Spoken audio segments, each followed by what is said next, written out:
Halo semuanya, Om Swastiastu. Assalamualaikum warahmatullahi wabarakatuh. Salam sejahtera untuk kita semua. Shalom, salam harmoni. Baik, pada hari ini saya Nadine Priyashitoka dengan NIM 1913081001 dari Prodi Kimia semester 5 akan menyampaikan pertanyaan-pertanyaan yang sudah saya pecahkan, yang mana tertera pada lembar kerja mahasiswa yang pertama mengenai metabolisme. Baik, kita lanjutkan dengan pertanyaan yang pertama, yaitu jelaskan perbedaan antara katabolisme dengan anabolisme. Nah, katabolisme merupakan proses pemecahan molekul yang lebih besar atau rumit. Nah, di katabolisme dijadikan molekul yang lebih kecil dan sederhana agar dapat dimanfaatkan oleh tubuh. Dan anabolisme merupakan proses kebalikan dari katabolisme, yang mana molekul kecil dan sederhana dibangun menjadi molekul yang lebih besar dan lebih kompleks. Kemudian pada proses anabolisme, hormon yang berperan adalah hormon estrogen, insulin, hormon pertumbuhan, dan testosteron. Sementara pada proses katabolisme, hormon yang berperan adalah adrenalin, kortisol, sitokin, dan juga glukagon. Nah, kita lanjutkan ke pertanyaan yang kedua, yaitu enzim termasuk senyawa organik, tersusun atas protein, dan bertindak sebagai biokatalisator dalam metabolisme. Nah, jelaskan mengapa enzim berperan penting dalam metabolisme. Jadi, metabolisme meliputi reaksi-reaksi kimia yang terjadi di dalam tubuh untuk menghasilkan energi, termasuk diantaranya pemecahan lemak, karbohidrat, dan juga protein. Nah, ketika produksi atau fungsi enzim terganggu, maka proses metabolisme di dalam tubuh pun terganggu. Enzim membantu mempercepat reaksi kimia dalam tubuh manusia. Enzim mengikat molekul dan mengubahnya dengan cara tertentu. Enzim sangat penting untuk respirasi, mencerna makanan, dan juga mendukung fungsi otot dan juga saraf. Nah, kemudian pertanyaan yang ketiga yaitu jelaskan dan beri contoh apa yang dimaksud dengan metabolisme karbohidrat. Nah, jadi metabolisme karbohidrat adalah proses kimia yang berlangsung dalam tubuh makhluk hidup untuk mengolah karbohidrat, baik itu reaksi pemecahan atau bisa disebut dengan katabolisme, maupun reaksi pembentukan yang disebut dengan anabolisme. Nah, metabolisme karbohidrat adalah proses pencernaan yang memecah karbohidrat untuk mendapatkan energi. Manusia memperoleh karbohidrat dari makanannya. Makanan yang mengandung karbohidrat itu saat dikunyah akan dipecah oleh enzim petialin atau amilase dalam air liur menjadi glukosa. Nah, kita lanjutkan ke pertanyaan yang keempat, yaitu karbohidrat sendiri tersusun oleh unsur C, H, dan O. Sifatnya, setelah dicerna usus, karbohidrat akan diserap oleh usus halus. Bentuk karbohidrat yang diserap oleh dinding usus halus tersebut adalah monosakarida yang kemudian sebagian besar dibawa oleh aliran darah menuju hati. Ketika sebagian yang lain dibawa ke sel jaringan tertentu untuk mengalami proses metabolisme lebih lanjut. Nah, di sini diinstruksikan untuk menggambarkan tahap-tahap metabolisme karbohidrat. Nah, kalian bisa melihat gambar proses atau tahap-tahap metabolisme dari karbohidrat, bisa dilihat di samping. Ini merupakan gambar tahap-tahap metabolisme dari karbohidrat. Nah, kita lanjutkan lagi ke pertanyaan yang kelima, yaitu apa perbedaan antara glikogenesis dan juga glikolisis. Nah, glikolisis di sini adalah penghancuran glikogen yang terjadi di otot atau hati yang menjadikan glukosa darah. Nah, kalau glikogenesis itu merupakan pembentukan glukosa darah menjadi glikogen yang terjadi di otot atau hati. Nah, jadi bisa dilihat perbedaan antara glikogenesis dan juga glikolisis di sini, yaitu pada proses glikolisis yaitu adalah proses penghancuran, dan juga pada proses glikogenesis merupakan proses pembentukan. Jadi bisa terlihat sangat jelas di sini apa perbedaan dari glikogenesis dan juga glikolisis itu sendiri. Nah, kita lanjut lagi ke pertanyaan yang keenam, yaitu tuliskan dan jelaskan tahapan dalam proses pembentukan glikogen. Nah, yang pertama itu fosforilasi glukosa oleh ATP menjadi glukosa 6-fosfat dikatalisis oleh enzim yang bernama glukokinase atau heksokinase. Berikutnya, glukosa 6-fosfat mengalami reaksi isomerasi menjadi glukosa 1-fosfat atau dikatalisis oleh enzim fosfoglukomutase. Nah, glukosa 1-fosfat bereaksi dengan uridin trifosfat atau UDP menjadi uridyl difosfat glukosa atau UDP glukosa. Nah, kemudian dikatalisis oleh enzim glukosa 1-fosfat uridyl transferase. Kemudian UDP glukosa akan diikatkan pada rantai glikogen yang sudah ada.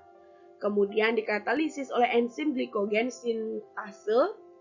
Nah, dalam proses ini atom C pertama dari UDP glukosa diikatkan ke atom C keempat yang ada pada rantai glikogen primer dan membentuk ikatan alfa 1-4 glikosidik. Nah, berikutnya enzim pembentuk cabang atau branching enzim akan memindahkan kurang lebih 6 residu glukosa pada salah satu residu glukosa yang ada pada glikogen primer untuk membentuk titik cabang. Nah, 6 residu glukosa tersebut akan diikatkan pada atom C nomor 6 pada molekul glikogen primer. Nah, penambahan glukosa tersebut terus berlangsung pada kedua cabang sehingga semakin panjang dan akan terbentuk banyak cabang-cabang baru di berbagai lokasi. Nah, glikogenesis akan berakhir apabila gula dalam darah telah mencapai kadar normalnya, seperti itu. Nah, kita lanjutkan lagi ke pertanyaan yang ketujuh, yaitu mengapa cyanida dapat menghancurkan sistem pencernaan manusia sehingga manusia bisa keracunan. Nah, setelah terpapar, cyanida langsung masuk ke dalam tubuh, yaitu ke dalam pembuluh darah. Jika yang masuk masih dalam jumlah sedikit, maka cyanida akan diubah menjadi tiocyanat yang lebih aman dan bisa diekskresikan tubuh. Dan yang mengakibatkan timbulnya kematian adalah karena cyanida mengikat bagian aktif dari enzim sitokrom oksidase, sehingga akan mengakibatkan terhentinya metabolisme sel secara aerobik, serta gangguan respirasi seluler. Sebagai akibatnya, hanya dalam waktu beberapa menit akan mengganggu transmisi neuronal yang mengakibatkan kematian ataupun keracunan pada tubuh manusia itu sendiri. Nah, selanjutnya pertanyaan yang ke-8 yaitu apakah toksisitas oksigen dapat menimbulkan keracunan bagi tubuh manusia? Nah, menurut saya iya. Toksisitas oksigen dapat menimbulkan keracunan bagi tubuh manusia.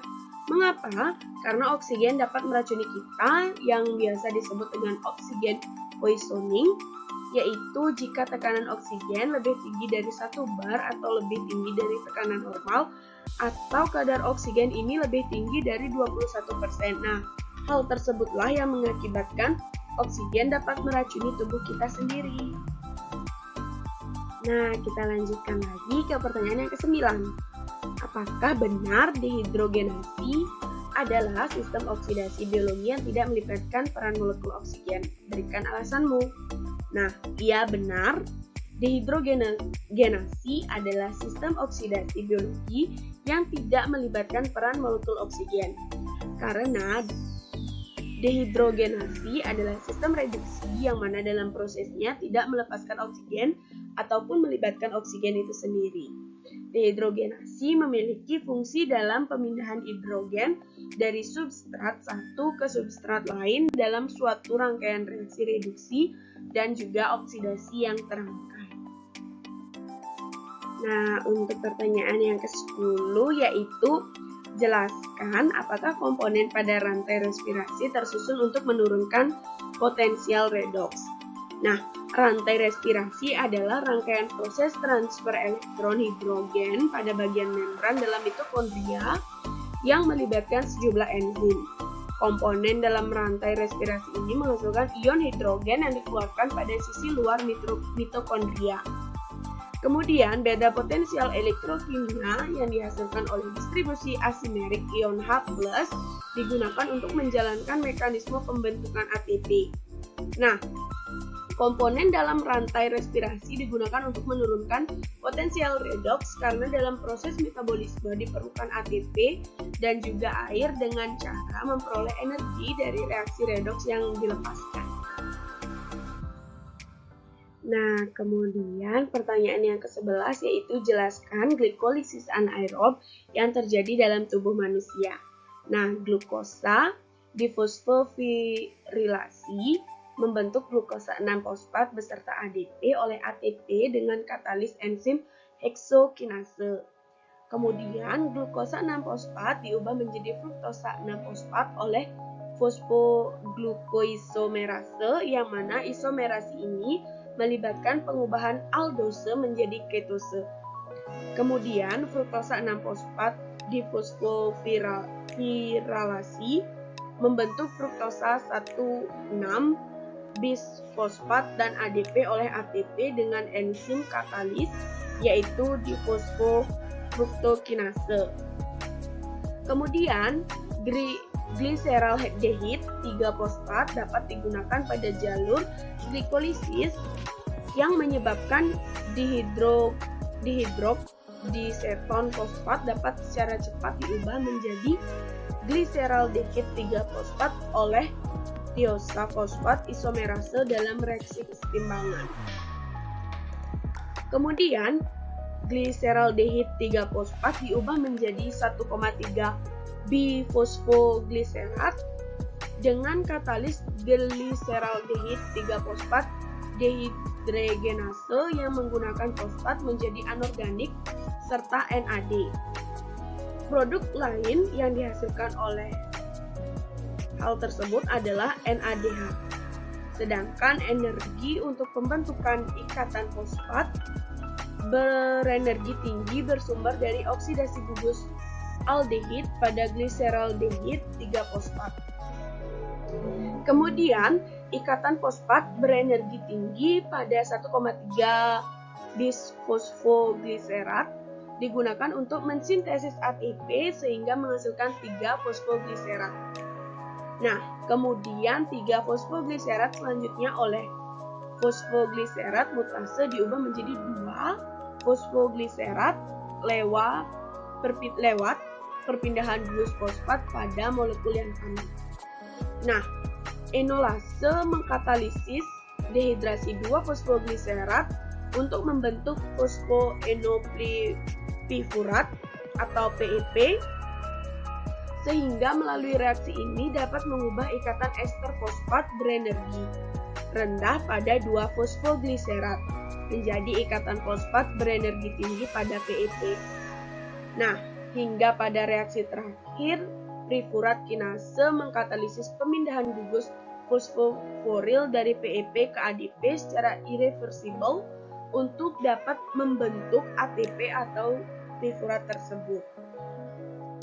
Nah, kita lanjutkan ke pertanyaan yang terakhir, yaitu pertanyaan ke-12, yaitu pada gambar di bawah dituliskan enzim-enzim yang terlihat dalam atau terlibat dalam masing-masing tahap. Nah, jadi gambarnya itu ada di atas sini, kalian bisa lihat. Jadi pada tahap pertama, enzim yang terlibat adalah heksokinase, yaitu fosforilasi glukosa oleh ATP sehingga menghasilkan glukosa 6-fosfat. Nah, pada tahap yang kedua, yaitu enzim yang terlibat adalah fosfoglukoisomerase, yaitu penyusunan molekul glukosa terfosforilasi menjadi fruktosa terfosforilasi fruktosa 6-fosfat. Pada tahap yang ketiga, enzim yang terlibat adalah fosfofruktokinase, yaitu fosforilasi fruktosa 6-fosfat oleh ATP sehingga menghasilkan fruktosa 1,6 difosfat.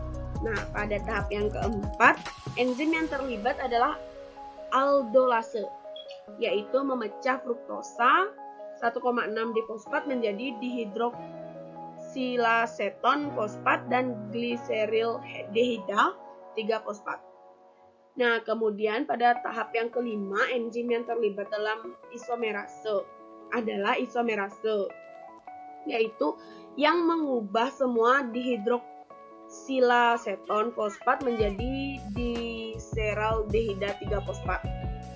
Nah, pada tahap 6, enzim yang terlibat adalah gliseraldehida 3-fosfat dehidrogenase.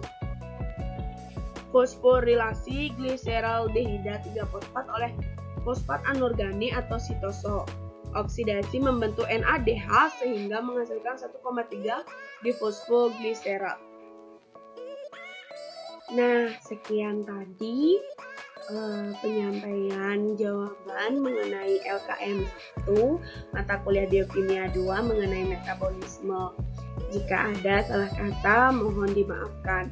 Untuk akhir kata saya ucapkan Parama Santi, Om Santi Santi Santi Om. Saya ucapkan sekian dan terima kasih. Selamat pagi, bye.